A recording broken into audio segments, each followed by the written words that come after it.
guys.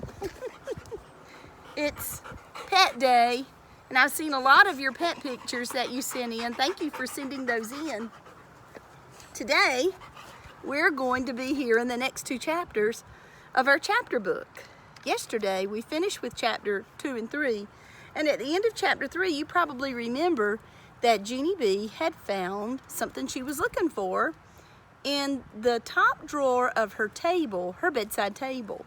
Do you remember what it was? It was her bestest shiny scissors. Hopefully, she doesn't do anything crazy with those scissors today. We'll find out. Today's chapter 4, and it's called Snipping, Snipping, Snipping, and it begins like this. I opened and closed my shiny scissors real fast. Now I can start my years and years of practice, I whispered, very thrilled. I skipped to my bed where my stuffed animals sit, 'cause I need volunteers, of course. Who wants to go first? I asked my animals. Who wants to get their fur trimmed at my beauty shop? My bestest elephant, named Philip Johnny Bob, raised his foot. I do, he said.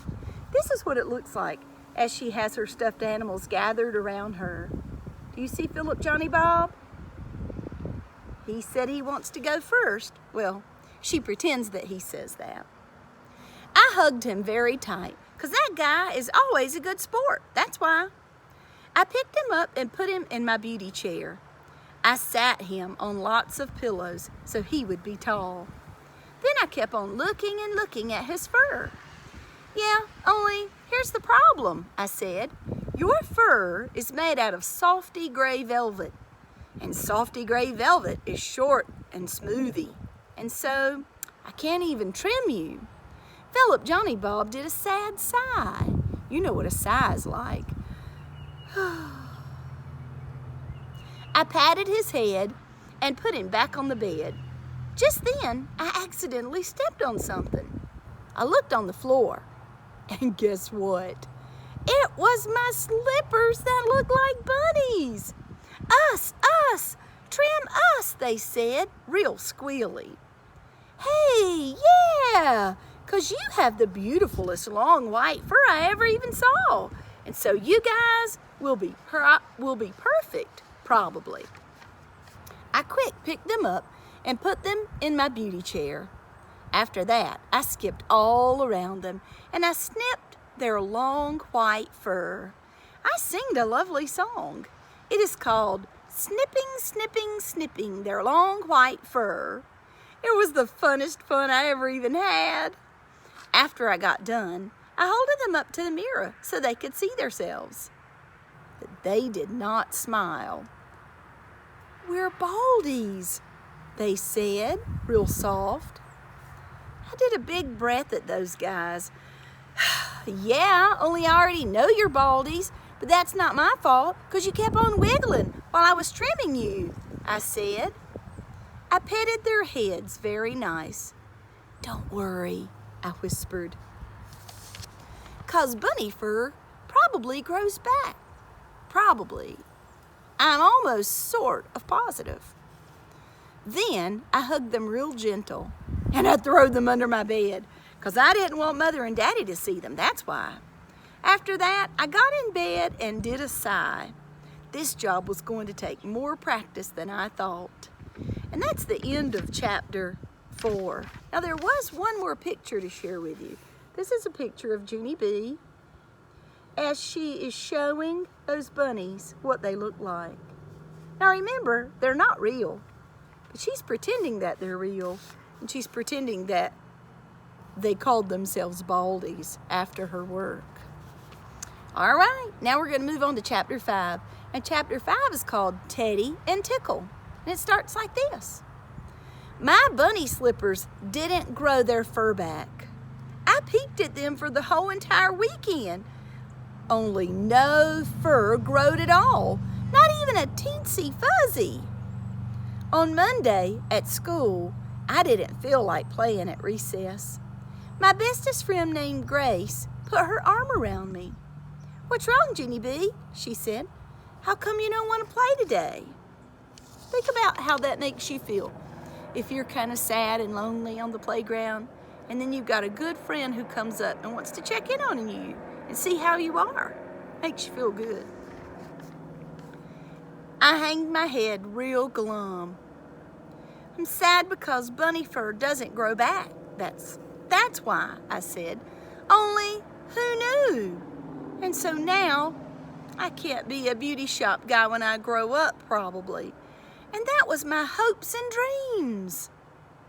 That Grace's eyes got big and wide at me.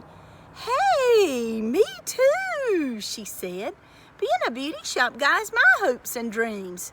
My Aunt Lola owns her very own beauty shop, and she already said I could be the shampoo girl. Just then, my other bestest friend named Lucille started fluffing her fluffy hair. When I grow up, I'm going to be a client, she said. A client is the person who goes to the beauty shop and spends a small fortune. She took a little brush out of her purse and she started brushing her hair. See how shiny my hair is? It's soft and silky and well conditioned. She shaked it all around in the air. A woman's hair is her crowning glory, she said. You want to feel it, huh? Do you? This is what it looks like when Grace and Junie B are listening to Lucille talk about her hair.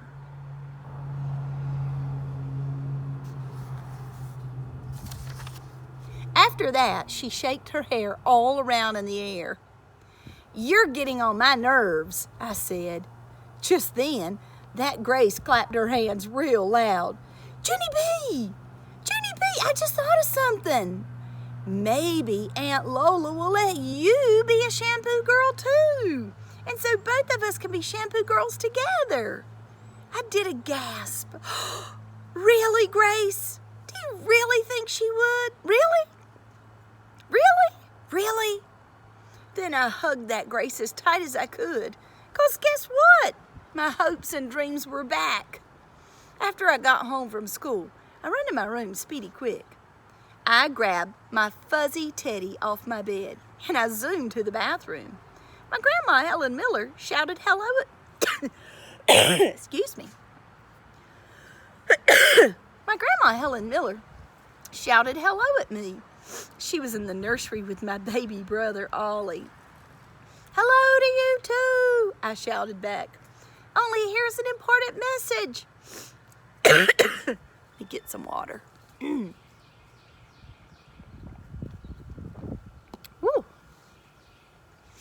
Only here's an important message, because right now I'm shutting the bathroom door on account of that is called privacy, madam. Bless you, Ruby. After that, I locked the door real secret and I filled the sink with water. Then I dunked Teddy up and down and I put shampoo on that guy. I sing a happy song. It is called Dunking Teddy Up and Down and Putting Shampoo on That Guy.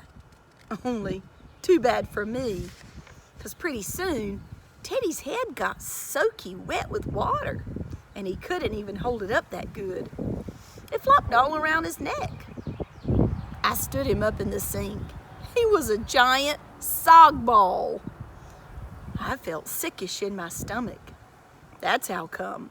I wrapped him in a towel and I hurried up back to my room. After that, I patted his sog ball head real gentle and I throwed him under the bed with my slippers. I hanged my head real gloomy. Doggone it, I said. I'm not a good shampoo girl either.